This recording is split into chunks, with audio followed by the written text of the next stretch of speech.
Rais wa Marekani Donald John Trump ametangaza rasmi kusitishwa kwa muda kwa operesheni ya kijeshi ya Marekani ijulikanayo kama Project Freedom, operesheni ambayo ilikuwa imeanzishwa kwa dharura ili kusaidia meli za kibiashara zilizokwama katika mlango wa bahari wa Hormuz kufuatia kuongezeka kwa mvutano kati ya Marekani na Iran.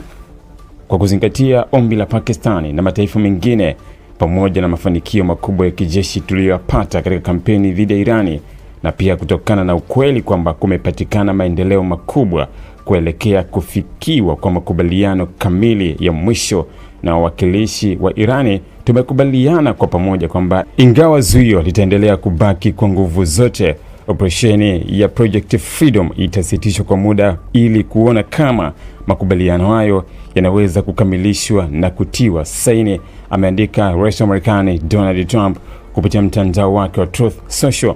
Tamko hilo limekuja kwenye kipindi ambacho mvutano wa kijeshi katika ukanda wa Ghuba ya Uajemi umefikia katika hatua nyeti, ambapo hatua za pande zote mbili, Marekani na Irani, zinaendelea kubadilishana shinikizo kwa njia ya kijeshi na kiuchumi.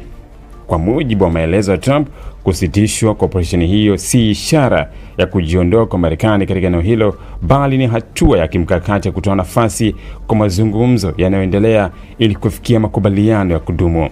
Operesheni ya Project Freedom ilikuwa na jukumu la msingi la kuhakikisha kuwa meli za kibiashara zinaendelea kupita kwa usalama katika mlango wa Hormuz, ambao ni moja njia muhimu zaidi za usafirishaji wa mafuta duniani.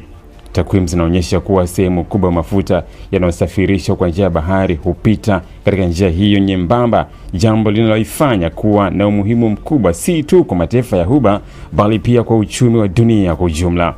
Hata hivyo, hali imekuwa tete baada ya Iran kuchukua hatua ya kufunga tena mlango wa bahari wa Hormuz kama jibu la moja kwa moja kwa hatua za Marekani za kuweka zuio kali dhidi ya bandari zake.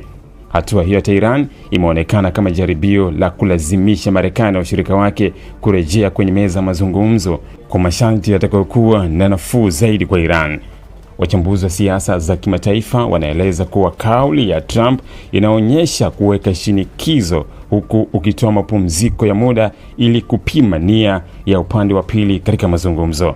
Kwa upande mmoja, Marekani inaendelea na zuio lake dhidi ya Iran, hatua inayozidisha presha ya kiuchumi kwa Tehran. Kwa upande mwingine, inasitisha operesheni ya kijeshi kwa muda ili kuonyesha utayari wa kutoa nafasi kwa suluhisho la kidiplomasia.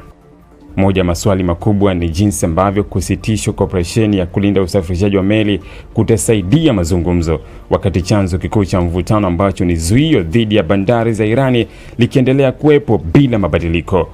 Wengine wanaona hatua hiyo ni ishara ya kisiasa zaidi kuliko ya kimkakati, ikilenga kuonyesha kuwa Marekani inaongoza juhudi za amani bila kupunguza msimamo wake mkali.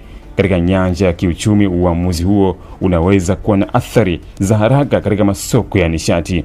Hofu ya kukosekana kwa usalama katika mlango wa Hormuz mara nyingi husababisha kupanda kwa bei za mafuta duniani. Kusitishwa kwa operesheni ya kulinda meli kunaweza kuongeza hofu hiyo, hasa ikiwa hakutakuwa na makubaliano ya haraka katika pande husika. Kwa upande wa kidiplomasia, ushirika wa Pakistan na mataifa mengine unaonyesha kuwa juhudi za upatanishi zinaendelea nyuma ya pazia. Mataifa haya yanaweza kuwa yanajaribu kuzuia mzozo huo usigeuke kuwa vita kamili ambayo inaweza kuathiri usalama wa kimataifa. Kwa ujumla, tangazo la Trump linaonyesha hali ya mvutano iliyojaa mchanganyiko wa nguvu za kijeshi na diplomasia. Kusitishwa kwa operesheni ya Project Freedom kunaweza kuwa mwanzo wa mchakato wa kuelekea amani ya kudumu kati ya Marekani na Iran, au inaweza kuwa ni hatua ya muda inayolenga kupanga upya mkakati mpya kabla ya hatua nyingine kubwa zaidi kuchukuliwa. Dunia inaendelea kufuatilia kwa karibu, huku mustakabali wa usalama wa mlango wa Hormuz na uthabiti wa uchumi wa kimataifa ukiwa hatarini kutegemeana na matokeo ya mazungumzo haya.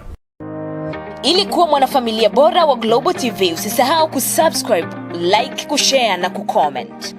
Baada ya kusubscribe, bonyeza alama ya kengele ili kupata taarifa kwa kila video inayopanda Global TV Online.